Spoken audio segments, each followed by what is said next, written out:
నిరుద్యోగుల పక్షపాతి కూటమి ప్రభుత్వం అని మాట నిలబెట్టుకున్న ప్రభుత్వం కూటమి ప్రభుత్వం అని ఎమ్మెల్యే డాక్టర్ చదలవాడ అరవిందబాబు హర్షం వ్యక్తం చేశారు. రాష్ట్రంలోని నిరుద్యోగ యువతకు కూటమి ప్రభుత్వం ఉగాది పర్వదినం సందర్భంగా గొప్ప తీపి కబురు అందించింది. ఎన్నికల మేనిఫెస్టోలో ఇచ్చిన హామీని మరియు యువగలం పాదయాత్రలో లోకేష్ యువతకు ఇచ్చిన మాటను నిలబెట్టుకుంటూ ప్రభుత్వం భారీ జాబ్ క్యాలెండర్ను విడుదల చేసింది.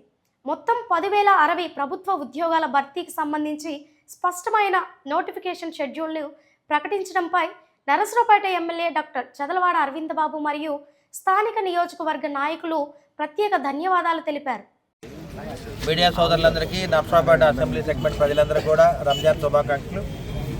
మరి ఉగాది పండుగ సందర్భంగా ఉగాది కానుక అనేది మరి మన ప్రీతం నేత నారా చంద్రబాబు నాయుడు గారు, పవన్ కళ్యాణ్ గారు, అదేవిధంగా నారా లోకేష్ బాబు గారు ఇచ్చిన హామీ ప్రకారం 5 ఏళ్లలో 20 లక్షల ఉద్యోగాలు ఇస్తానని చెప్పడం జరిగింది. ఇప్పటికి దాదాపు 6 లక్షల ఉద్యోగాలు ఇవ్వడం జరిగింది.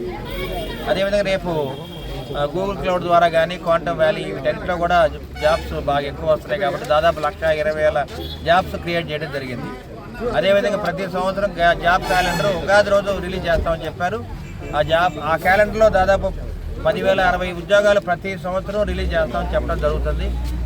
అదేవిధంగా ఈ మధ్యనే మరి లాస్ట్ ఇయర్ కూడా టీఎస్సీ ఎగ్జామ్ ద్వారా దాదాపు 10,600 మందికి మనం టీచర్ పోస్టులు ఇవ్వడం జరిగింది. 6,000 మందికి కానిస్టేబుల్ పోస్టులు కూడా ఇవ్వడం జరిగింది. అందుకనే ప్రతి సంవత్సరం మనం 2029 దాకా ప్రతి సంవత్సరం జాబ్ క్యాలెండర్ రిలీజ్ చేస్తారు. ప్రతి సంవత్సరం 10,060 మందికి జాబ్స్ ఇవ్వడానికి ప్రభుత్వం సిద్ధంగా ఉంది. దీని ఉగాది కానుక మన నారా లోకేష్ బాబు గారు దీన్ని ప్రకటించడం జరిగింది కాబట్టి నారా లోకేష్ బాబు గారికి కేతనపల్లి గ్రామం తరఫున నరసరావుపేట అసెంబ్లీ ప్రజల తరఫున మా ధన్యవాదాలు తెలియజేస్తున్నాం.